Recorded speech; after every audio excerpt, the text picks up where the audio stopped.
The human spirit is a pretty remarkable thing. We're all just fragile human beings, and you have to be compassionate because none of us are going to live forever. We're all biodegradable. I always want people that I take care of to know that I truly care about them, that I don't just do this because it's a job. I was a paper boy carrying papers on Dixie Street back in the 40s and saw the first hospital built there, and it's exciting to see our latest renovation that we have going on now. The aphorism is quality, quality, quality. When I was growing up, everybody that had a baby had to go to Atlanta.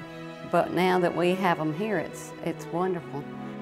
When I came to town, there were less than 80 physicians on staff. There's close to 200 now.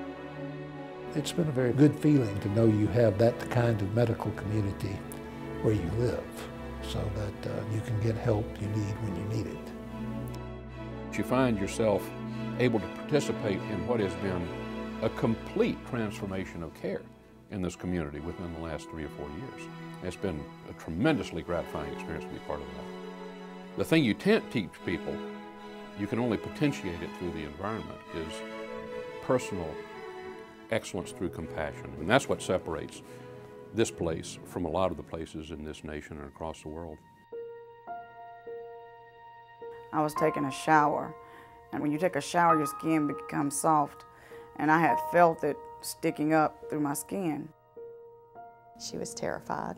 She had children and grandchildren, and she wanted to live to be an old woman and see them grow. We did a biopsy of that mass, and it came back as cancer. And, you know, she's young, was premenopausal, and so I knew we needed to be aggressive in her treatment.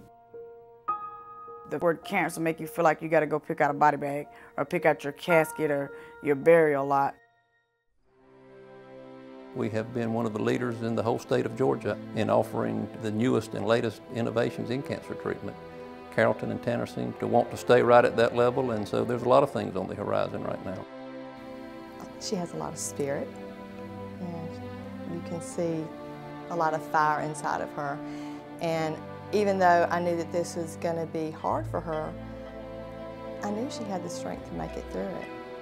They are at a very vulnerable point in their lives where they really desperately need somebody. So you get to know them very, very well, and it's very rewarding. You're connected to one another forever. When you cry, they cry. When you talk, they listen. They got the right doctors in the right places. I tell them it all the time.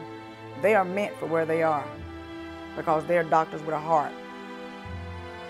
The best part of my day is saying, well, I've looked at your exam, I've looked at your studies, you're still in remission, congratulations. The first 2 hours are precious and critical. If you can open the artery as soon as possible, it saves lives and muscle. 1 out of every 3 people never make it to the hospital. They die before they do. When a patient has a heart attack and present to the emergency room, the treatment that we offered up until now was to give them clot-busting medicines, and if they failed that medical therapy, they had to be shipped out to another facility to get angioplasty instead. Now we have the capability of opening that artery up directly. So now we go from diagnostics to intervention, and that's key. Here I was with an artery that was blocked in 2 places, 90%. I had one artery that was almost 100% blocked. And that's why this program is so important. The care is consistent, and it's aggressive, and it's professional. It's just a unique and wonderful place to be able to get well and stay well, and we're very fortunate to have that in our community. In 1982, I adopted Michelle. She was a Wednesday's child on one of the local stations, so she came through the Department of Family and Children's Services. Soon after I adopted her, I noticed that there were some physical things that bothered me. Down syndrome folks are born with all kinds of problems that are not necessarily obvious. Usually, Down's folks die before they reach mid-30s of cardiac problems, of heart problems. It wasn't until last year in August that Michelle became ill at work on August 19th. And that night I realized I had to get her in here. And that was the beginning of a long-term relationship with Tanner. We basically were in intensive care from August 19th until October 7th. So they became our family. The first time I found myself here, I was frightened to death. But I noticed there was always a nurse that seemed to come and hold my hand and wrap their arms around me. You weren't aware of it at first, but somebody was there to take care of you. So now when we come into the ICU, I don't have those fears that I used to. The staff, as so often happens here, became her kindred. We just consider this a tremendous medical facility that we're lucky to have. The community has been very, very supportive of this hospital.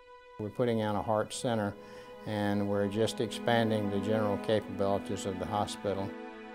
There'll be a lot of new features in this building, one of which is called the Health Wellness Learning Center, just to learn how to prevent those diseases and carry wellness to a whole different level. All the great cancer centers, all the great heart centers, surgery centers throughout the country, they typically involve philanthropists and community involvement. We've got to partner with great people to make a great place. God gave them the knowledge to know what to do, and they did it to me, and here I am today, and I'm a survivor. I converted into a normal sinus rhythm, and we got the fluid off, and I was sent home, and I've not had any trouble since then. I wanted to know that Michelle had the emotional support where she was loved. We've had another year together that we really shouldn't have had.